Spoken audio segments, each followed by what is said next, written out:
Hi, my name's Tori Dye, Director of ABM here at Terminus, and I'm very excited to have the Director of ABM from Thomson Reuters, Jillian Gartner, to walk us through how they tier out their account list and the types of things that they're doing to those accounts.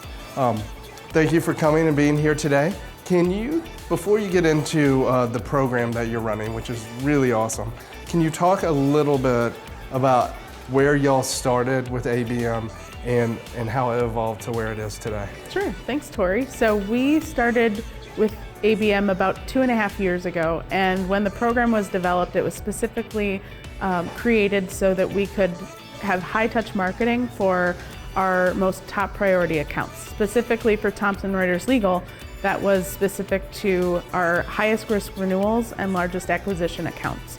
And at the time we had a 2-tiered system, and have since then evolved and grown our program. So we now have a 3-tier program to really help us best prioritize our firms. Awesome. I'd like you to walk us through that, but I just want to note, so really the accounts you're focusing on are more around pipeline velocity of accounts that are already customers and less about kind of top of funnel opportunities. Yes, that's correct. So given the state of Thomson Reuters Legal, we're really focused on growing our market share within our existing accounts, but also adding some additional firms to the mix as well. So a lot of our efforts are around pipeline velocity, like you mentioned, and really driving incremental revenue within those target accounts and making sure that they get the most value out of the products that we offer for their business. All right, that's awesome.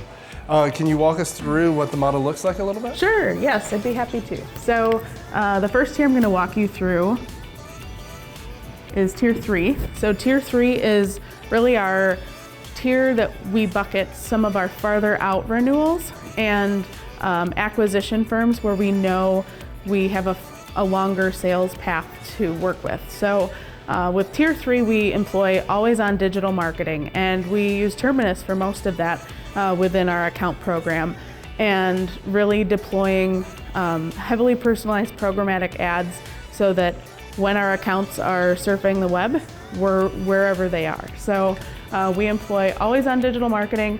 We also have 700 plus in-firm or in-market events, and these are events that our field marketing team plans that are strategically planned throughout the country based on various product roadmap sessions and also thought leadership sessions on the legal industry as a whole.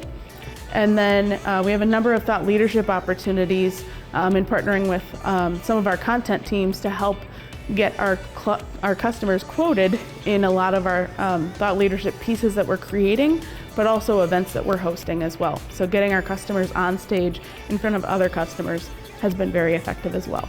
All right, great. And how many accounts are in Tier 3? We have right around 200 accounts in Tier 3. All right, and then what's Tier 2 look like? So Tier 2, these are our firms where we specifically know that the sales team is working on renewal motions for those accounts, or they're working on larger acquisitions with them, but we might need to have more high-touch marketing to help the sales team get in front of those firms. So for example, we employ door opener kits quite often for firms that might not be engaging at all with the sales team. They might not have any interest in talking to us, but these door opener kits are dimensional mailers that we mail that are gifts for the firms that we're targeting, and it drives a lot of response. So that's an example of one tactic we use in Tier 2, but the goal is if there's any firms that are sort of stuck in the process, that we help ignite that pipeline velocity and keep those moving through the deal cycle. Okay, and typically how many accounts are here? We have this year about 200. Okay, great. And then last but not least, Tier 1? Yes, Tier 1. That's my favorite. So Tier 1 firms are our most strategic accounts. Our team spends a lot of time building custom one-to-one marketing activities specific for our top tier accounts. And there's about 100 firms in our Tier 1 bucket. And we build custom marketing campaigns on a firm by firm or company by company basis. And so tier 1 gains the benefit of tier 3 and tier 2 as well, but we might have some additional high touch efforts that we employ as the year goes on. But these are our most strategic accounts with high risk renewals or the largest acquisitions that are typically 18 months out or sooner that we need to focus on. Okay.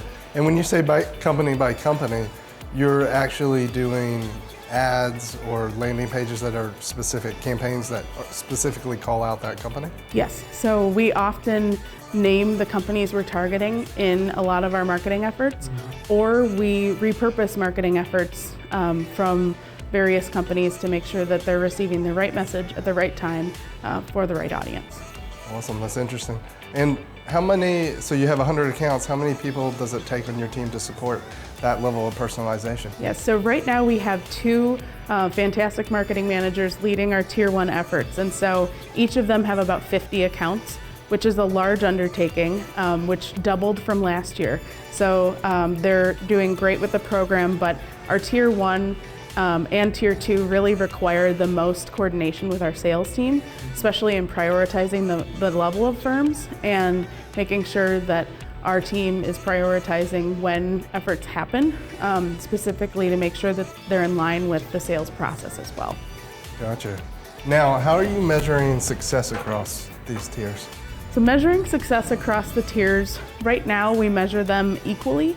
So we measure based on win rate, which is specific to looking at all the opportunities we have in the products that we're marketing to these specific accounts. What % of the deals were won and what % of the deals were lost. Last year we were really lucky.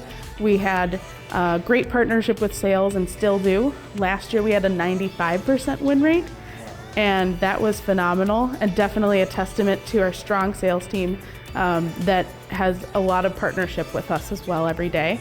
And we're hopeful that we'll get there this year, but we're really measured on win rate and also the incremental value of marketing attributed sales we're able to drive within existing accounts as well. All right. So this is one of the most exciting programs that I've seen, but I imagine you don't want to stop here and you're thinking about what's next. So how are you looking to evolve this? Yes, that's a great question. So we're definitely always looking to evolve, and from my standpoint, this year we added tier 3 to the mix. So I think we might reorganize some of the tactics as an option. We might also reevaluate metrics that we're looking at in terms of performance. So are there other metrics that we should be measuring, like intent or engagement across accounts? And how do we weave that into how we're measured as a team, but also the program as a whole? All right. Well, thank you so much for walking us through that. I think there's a lot of value and things that people can learn and try to replicate back at their companies. So thank you. Thanks, Tori.